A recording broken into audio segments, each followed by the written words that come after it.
hay que tener en cuenta que el aborto está permitido en México. Desde la década de los 30, el aborto está permitido en México y es legal. Soy Luis Alfonso Guadarrama Rico, profesor investigador de tiempo completo de la Facultad de Ciencias Políticas y Sociales. Doctor, buen día. Muchas Buenos gracias días. por el espacio, por la oportunidad de hablar de este tema, la interrupción legal del embarazo. Creo que es un tema que es urgente. Creo que el Estado de México un poquito tarde.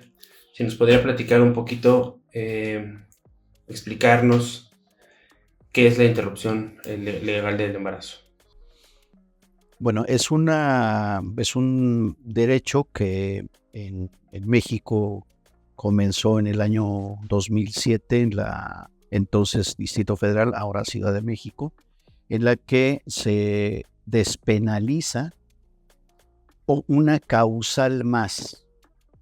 El Código Penal se despenaliza una causal más, que es la decisión de la mujer gestante para interrumpir su embarazo siempre que esté dentro de la primera hasta la 12ª semana. Es decir, hay que tener en cuenta que el aborto está permitido en México. Desde la década de los 30, el aborto está permitido en México y es legal por distintas causales. La malformación del feto, del producto, el peligro de vida de la madre y entonces se interrumpe, por violación sexual y entonces se interrumpe.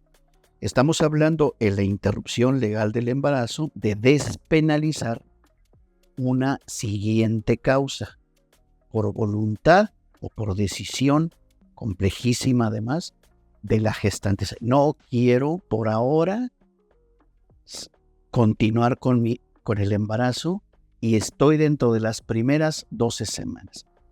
Motivos, causas personales, mías, por la que sea. Desde no me siento bien, no es mi momento, no quiero ser madre, no quiero ser ahora madre, hasta fui a una fiesta con mi pareja y no usamos protección, estoy embarazada, está confirmado, lo voy a interrumpir, no quiero. Punto.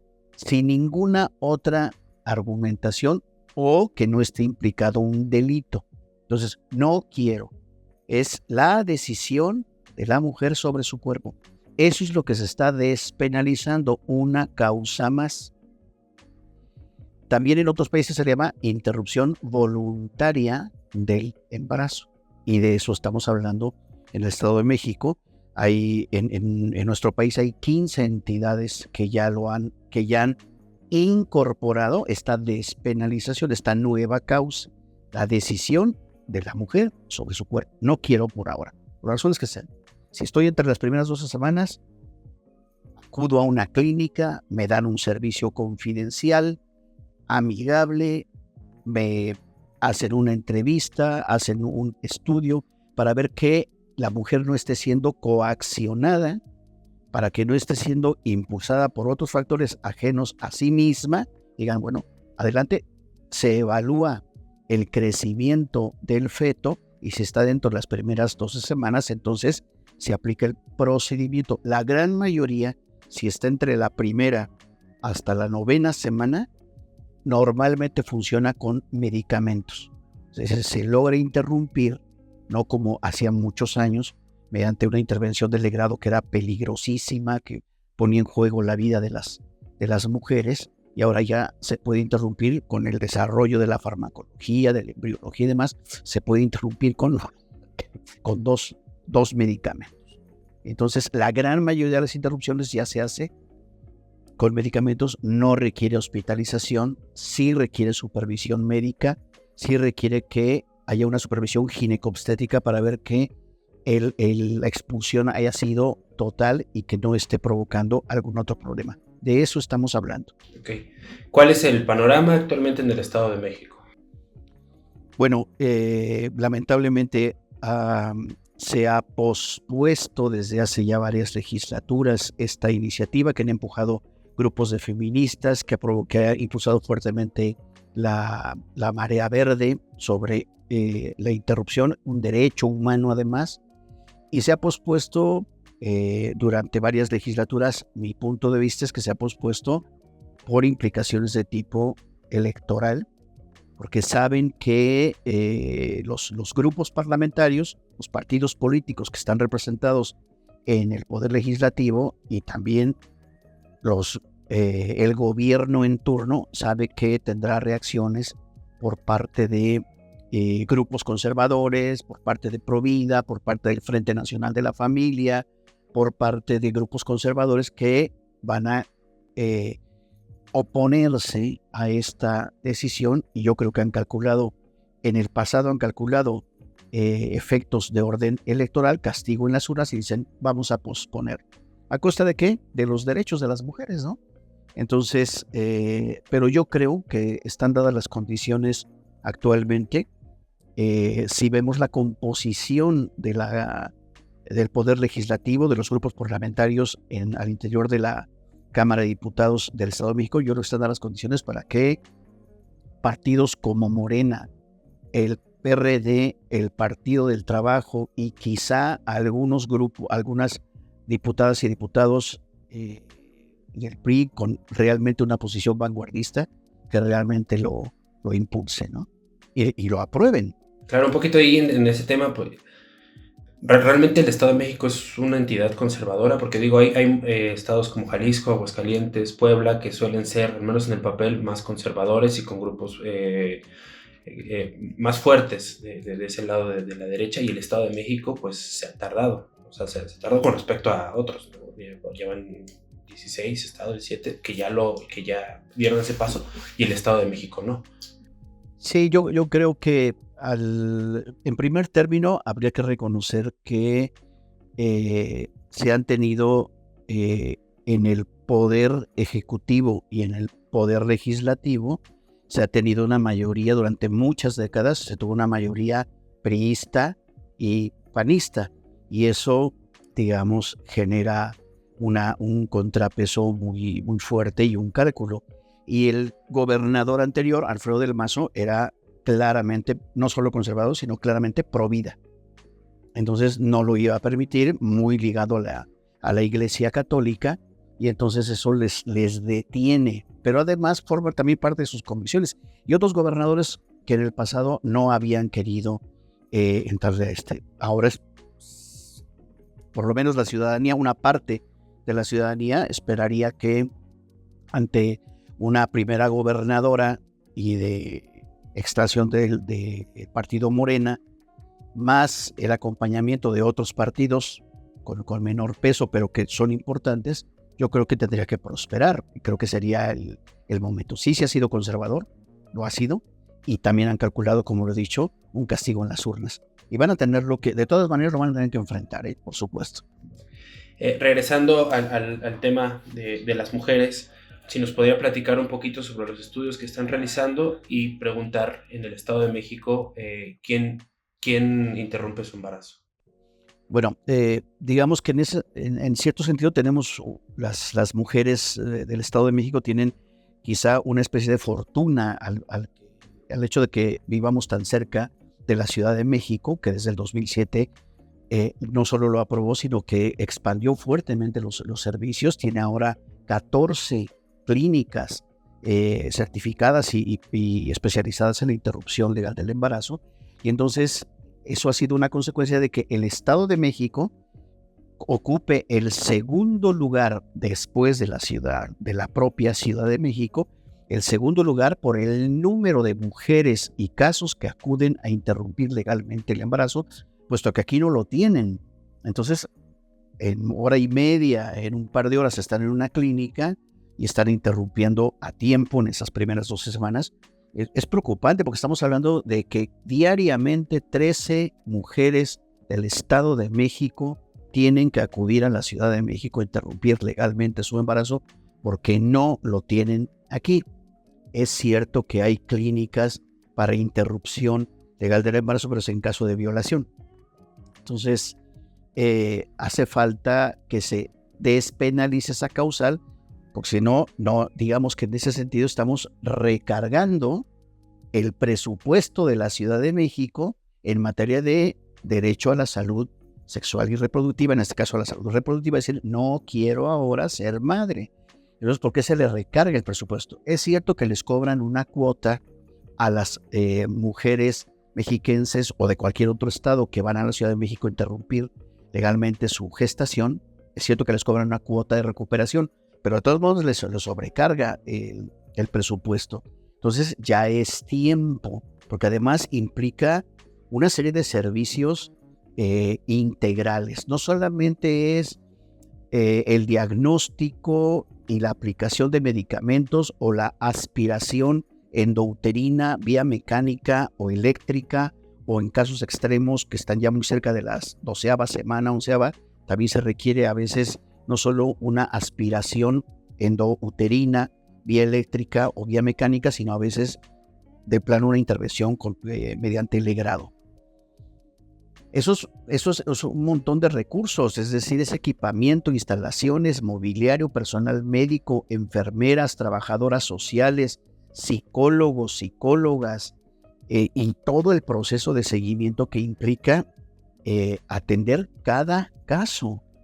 Entonces, no se trata solamente de que por parte del Poder Legislativo digan ya está despenalizada esa causa, que es la decisión de las mujeres, sino que tiene que estar acompañado por todo un esquema presupuestal que va a implicar la participación del sector salud de manera central, pero va a implicar también la participación de derechos humanos, va a implicar la adaptación y el mejoramiento de la infraestructura y del equipamiento del servicio médico, y va a tenerse que pensar en gente que esté asegurada, es decir, que tenga servicio de ISSSTE, de policlínica, del IMSS, y para las que no, porque es un gran porcentaje de personas que vivimos en el Estado de México, hay un gran porcentaje que no tiene seguridad social, es decir, que no tiene acceso a los servicios médicos de manera gratuita. Entonces es donde entrará el IMSS Bienestar. Pero tenemos un territorio de 125 municipios con distinta ubicación, y habrá que acercar esos servicios. Si nada más la Ciudad de México, con el territorio que tiene 14 clínicas de atención, por lo menos tendremos que pensar en 25 o en 30 para el Estado de México. Y todo lo que es la zona conurbada, donde está concentrada casi el 70% de la población, tendrá que pensarse en una mayor cantidad de clínicas allá, pero no se podrá desproteger el sureste, ¿me explico? La parte occidental, no se podrá, occidental del Estado de México, no se podrá dejar de lado, y eso implica, repito, personal, recursos, equipamiento, dotación de medicamento, instrumental médico, ¿me explico? Y todo un sistema de información, porque todos esos datos, protegiendo la identidad y la privacidad de cada caso, pero tendrán que ser públicos, de acceso público, para ver cómo va evolucionando este asunto. Porque la Ciudad de México se ha convertido en un oasis, ¿no? Pero también las condiciones, como son mayoritariamente urbanas, zonas urbanas, claro. Y el Estado de México cuenta con otros tipos de... pensaba, no sé, una clínica donde pues ahorita no tienen atención para cosas básicas, no me imagino una interrupción del embarazo. Sí. Incluso ya he comentado que es el segundo lugar del Estado de México, pero digamos la mayor cantidad de casos proceden de Ecatepec, Nezahualcóyotl, Chimalhuacán, Tlalnepantla, Ixtapaluca, Chalco, Tecámac, Tultitlán, La Paz, Atizapán de Zaragoza, Valle de Chalco, Cuautitlán Izcalli. Por lo tanto, estamos hablando de esos municipios precisamente que están muy cerca de la Ciudad de México, bajan y acuden a esa red de clínicas que afortunadamente se tiene, y Toluca ocupa el lugar número 19. Quiere decir esto, que la distancia, estar cerca o lejos de la Ciudad de México, impacta en si acuden o no. Y entonces es probable que estemos teniendo muchos casos de mujeres que interrumpen su embarazo vía los servicios clandestinos, poniendo en riesgo su salud. su salud, no solo su vida, su salud sexual y reproductiva. Entonces, es por eso la urgencia de que el Estado de México tome. Con este tema, ¿cuál es el perfil que ustedes han detectado? ¿Quiénes interrumpen su embarazo? Bueno, en términos generales, 7 de cada 10 mujeres que han interrumpido, del Estado de México, que han interrumpido el embarazo, 7 de cada 10 tienen entre 18 y 30 años. Entre 18 y 30 años. Pero 9 de cada 10 tienen entre 18 y 34 años. Entonces son mayores de edad, por un lado. La gran mayoría tiene estudios, más de la mitad tiene estudios de preparatoria. Quiere decir que tienen acceso a información. Quiere decir que buscaron información. Quiere decir que tienen una serie de habilidades cognitivas, además de afectivas, para buscar la información y para buscar ayuda. Y hay un casi 20% de mujeres con estudios de licenciatura. ¿Explico? Las de primaria, las que tienen estudios de primaria, que también es ahí, representan apenas el 4%. Probablemente, si pensamos en la edad de 18 a 34, que está la gran mayoría, probablemente tienen esas edades, y si tienen bajos niveles educativos no saben dónde acudir, cómo llegar, quizá no tengan dinero para acudir. La mayoría tiene empleo y la mayoría se ha declarado católica. Quiere decir que sus asuntos de orden moral, religioso, su esquema axiológico, valorativo, no pesa lo suficiente como para no interrumpir su embarazo. La gran mayoría son solteras, seguidas de las que viven en unión libre. Más del 40% tiene empleo remunerado. Casi el 30% está estudiando.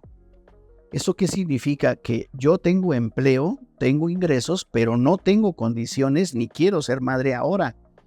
O 2, estoy estudiando, quiero concretar mi proyecto y continuar, y por ahora no quiero continuar con mi embarazo, y para eso existe el desarrollo científico y tecnológico, y vivimos en un estado laico, donde el desarrollo de la ciencia y de la técnica se debe emplear para que vivamos mejor y para que las mujeres no corran riesgos en su vida y no tengan que acudir a una interrupción clandestina donde se les vaya la vida en un desangrado que además les cueste mucho dinero, sin saber que con menos de 1,000 pesos, 600, 800, 400, pueden interrumpirlo de manera segura, confidencial, amigable, porque para eso está el Estado y para eso está, en este caso, el gobierno del Estado y el Poder Legislativo, para poner leyes que protejan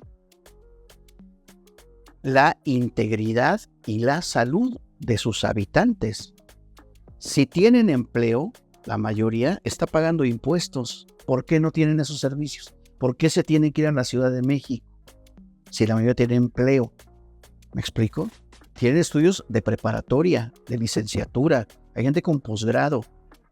Pues, pero es probable que estén quedándose muchas otras mujeres que no querían ser madres y que por falta de información, de recursos económicos o de condiciones de pobreza, o acuden de manera clandestina o deciden tenerlo arrepintiéndose después. ¿Me explico? Entonces, los derechos reproductivos siguen siendo, castigan a los sectores más vulnerables. A la gente más pobre y con mayores niveles, con menores niveles de escolaridad. Ahí tiene que incluirse como parte de la estrategia de esta aprobación una intensiva y permanente campaña de difusión de que existen estos servicios. ¿Dónde? ¿Cuándo? ¿Cómo? Y eso implica inversión económica, porque hay que hacerlo a través no solo de una campaña mediática, sino en redes sociales, en poder localizar en el Google Maps dónde están las clínicas, en poder hacer una cita a través de dispositivos móviles, En todos esos factores hay que pensar y no solamente en ya se despenalizó, ya se modificó el artículo tal del Código Penal y ya se modificó la norma 040 y tantos de la Ley de Salud, ¿sí? ¿Y cómo le vamos a hacer? Porque eso hay que difundirlo y el sistema educativo tiene que participar para difundir esta información y toda la estrategia nacional, todo el grupo estatal para la prevención del embarazo en adolescentes tiene que operar desde la Secretaría de las Mujeres, tiene que operar la Comisión de Derechos Humanos del Estado de México. Tienen una responsabilidad muy fuerte. El DIF del Estado de México tiene que desarrollar fuertemente una campaña en los 125 municipios.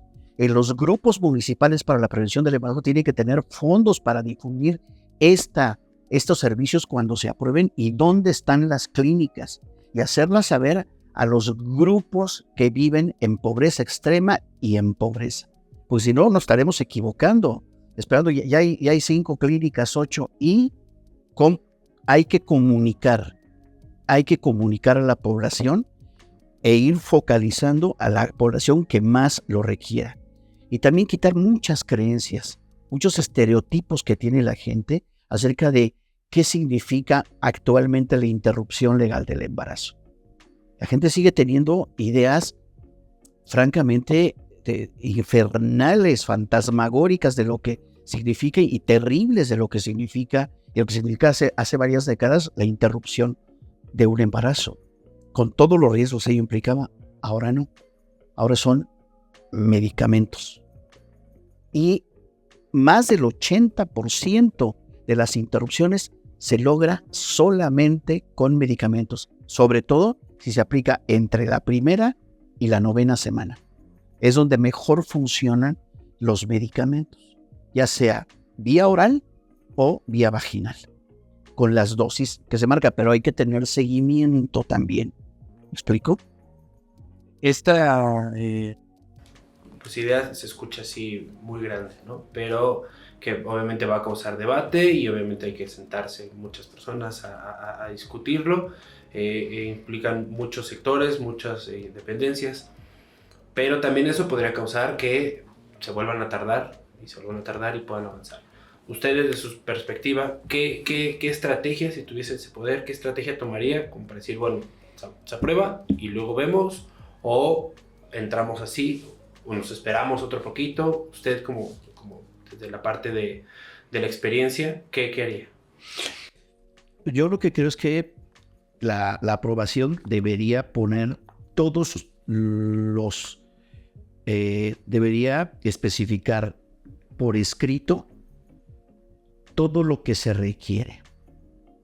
¿Por qué? Porque si comenzamos diciendo que se comience de esta manera, puede quedarse ahí para siempre, ¿eh? Por un buen número de años o de lustros. Entonces, esta es los aspectos que merece la integridad, la salvaguarda y la protección de las mujeres que decidan interrumpir legalmente su embarazo. Esto es todo lo que se requiere. Ahora, se puede pensar de manera razonable en 2 o en 3 etapas. ¿Me explico? Vamos a poner las primeras 2 clínicas o 3, sí, pero con todo. Y luego vamos escalando, ¿no? Ahora la siguiente, porque hay que ir por los presupuestos también, se entiende. Y como el presupuesto es limitado y finito, pues hay que distribuirlo. Y no hay más que un techo presupuestal. Bueno, ¿cuánto le ponemos? ¿A qué le vamos a quitar para ponerle a la interrupción legal o voluntaria del embarazo? Pero mal haríamos, me parece, en montar 2 o 3 clínicas sin los recursos necesarios, sin el personal suficiente. ¿Me explico? Va a haber personal médico, por ejemplo, médicos, ginecólogas, ginecólogos, enfermeras, que se llama objeción de conciencia, digan, yo no quiero participar. Soy cristiano, ¿sí me explico? Testigo de Jehová, soy católico, fervoroso y no puedo entrar. Bueno, pero el sistema de salud tiene la obligación de buscar un reemplazo y colocar ahí una persona que no tenga objeción de conciencia y que haga el trabajo profesional que merecen las mujeres. Entonces, creo que se debe plantear, yo pienso, por ejemplo, en estas 20 o 25 clínicas, y que se diga, todas deben tener esto, y va a haber una primera etapa de las primeras 4, 6 u 8 con todo. Y luego otra parte, y luego otra parte sin desproteger, pero que sea dentro del sexenio. Porque si no, ¿dónde está el compromiso? Y que haya una evaluación externa de cómo va cada clínica.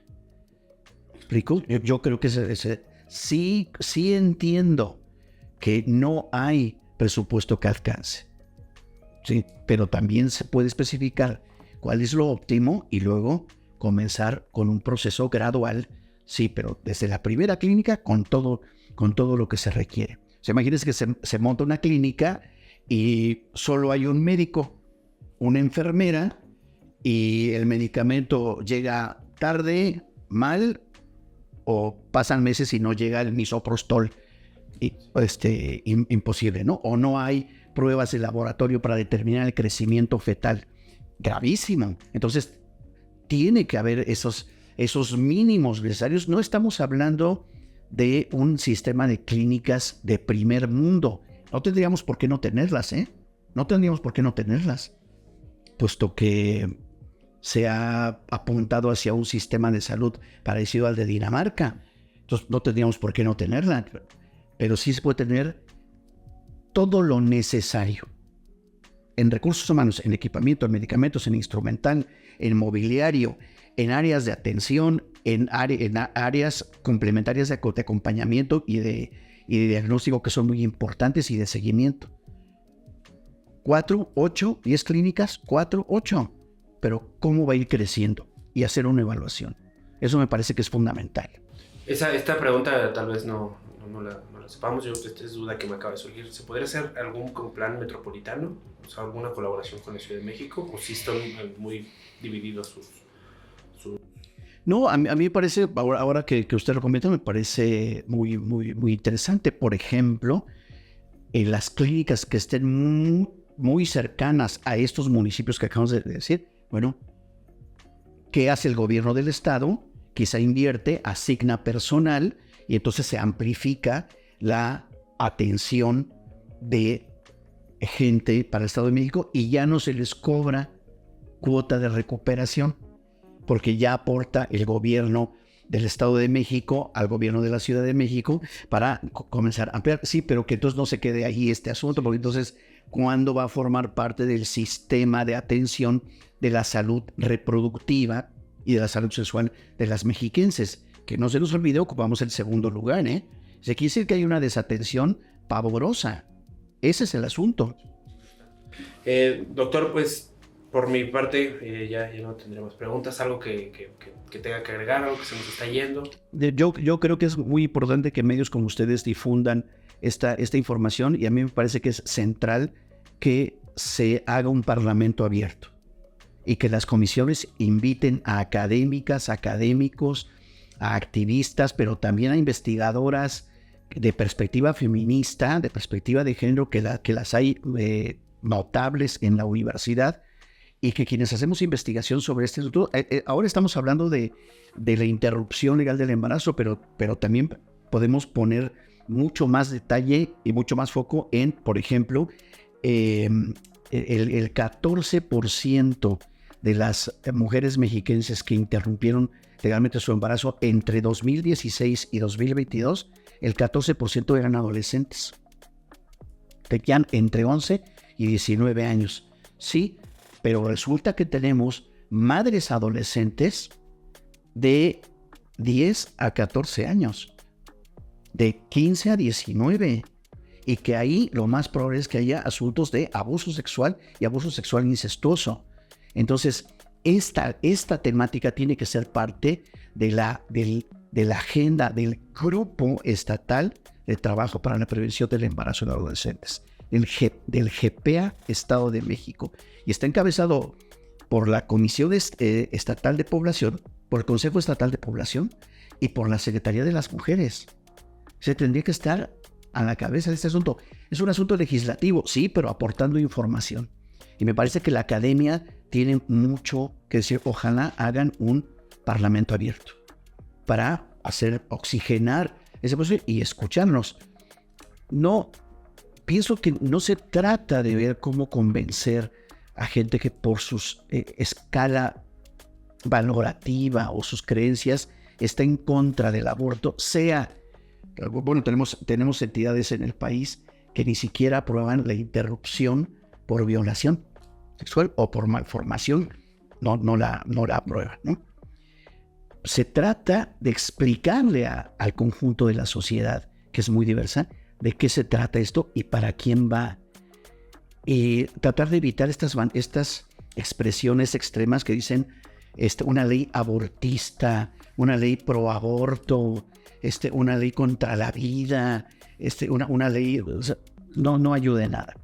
Esta despenalización lo que hace es proteger por un tiempo de 12 semanas, proteger a la mujer gestante por si tiene dudas, por si su propia condición de vida la lleva a dudar en continuar o no con su embarazo, o teniendo ya hijos, 1, 2 o más, decir, no quiero un siguiente hijo, porque las condiciones en las que vivo no son las apropiadas. Si nos vamos a este asunto de lo debiste haber pensado, ¿por qué no te cuidaste? No va por ahí. Es una despenalización, una labor legislativa que protege a las mujeres que entran en duda. Y el Estado laico, el Estado mexicano laico, entra y la protege por 12 semanas. ¿Estás dudando? Es muy difícil. O sea, las mujeres no van a abortar por deporte, ni por diversión, no es ninguna actividad recreativa, ni lúdica, ni mucho menos. Es una decisión complejísima que está llena de dudas, de incertidumbre, de sentimientos de culpa, de desconcierto, a veces de coraje por haber cometido un descuido, por no haberse protegido. Es decir, está llena, no es un asunto de orden racional. El Estado laico la protege. Dice, tienes 12 semanas. ¿Estás dudando? Aquí está el Estado, con sus servicios de salud y de consejería psicológica para acompañarte. ¿Estás dudando? Aquí está. Decides que no continúa, no tienes por qué correr peligro tú. Tú no tienes por qué correr peligro. No tienes por qué ni siquiera ser extorsionada y chantajeada. Aquí está el Estado, te va a proteger, te va a dar un trato profesional digno, en secrecía, confidencial. No vas a correr riesgo. Te vamos a aplicar la mejor tecnología que hay, que se tiene, para que se interrumpa siempre que estés dentro de la primera y la 12ª semana. La misma ley y el mismo Estado, si pasan esas 12 semanas, entra a proteger al no nacido. Se te acabó tu tiempo. Tenías todo el derecho de decidir si sí o si no, y tenías desde la sospecha de creo que estoy embarazada hasta que lo confirmes, pero tienes 12 semanas. Ahí entra a protegerte. Ya se acabaron las 12 semanas, ahora toca proteger al no nacido, y entra el Estado laico y dice, estabas dudaste, ya estamos en la 13ª, en la 14ª, ya no. Y sí creo que no vale la pena que las comisiones o las diputadas se metan una zancadilla involuntaria. No vale la pena discutir si a la 13ª, a la 14ª, a la 16 o a la 24 como está en Canadá, etc. No vale la pena. La tendencia internacional marca que la mayoría de las regulaciones que existen al respecto es hasta la 12ª semana. Y a partir de la 13ª ya no se puede. Y la razón es por asuntos de el desarrollo del sistema nervioso central del feto. A partir de la 13ª semana, comienza el desarrollo del sistema nervioso central, y entonces el feto empieza a sentir. Eso es alegría, dolor, ya siente. Ese ser sintiente ya es persona en potencia. Y por eso la mayoría de las legislaciones, porque se ha discutido esto bioéticamente, en términos también del desarrollo embrionario y del sistema nervioso central, dice, de la 0 semana o de la primera semana a la 12ª, no es un ser sintiente. ¿Hay vida ahí? Sí, pero no es un ser sintiente y no va a sufrir. Entonces, por eso no vale la pena que digan, ¿por qué no la 13? ¿Por qué no la 14? Porque entonces la van a detener y van a posponerla y entonces no va a prosperar este asunto. La 12ª semana no se discute más, a partir de la 13ª no. Y ojalá se eche a andar ya en bien, en protección y en salvaguarda de las mujeres que deciden por distintas circunstancias no ser madres o una vez más o en ese momento. Entonces, las 2 semanas es donde hay mayoría de consenso. A nivel mundial. A nivel mundial. Costa Rica la tiene marcada hasta la semana número 8. Canadá hasta la semana número 24. Hay otros países que la tienen a la 14 o a la 16. La tendencia que predomina es de la primera a la 12ª. A la 13ª ya no se puede, por estas razones que he expuesto. Y yo creo que conviene que escuchen a la academia, me parece.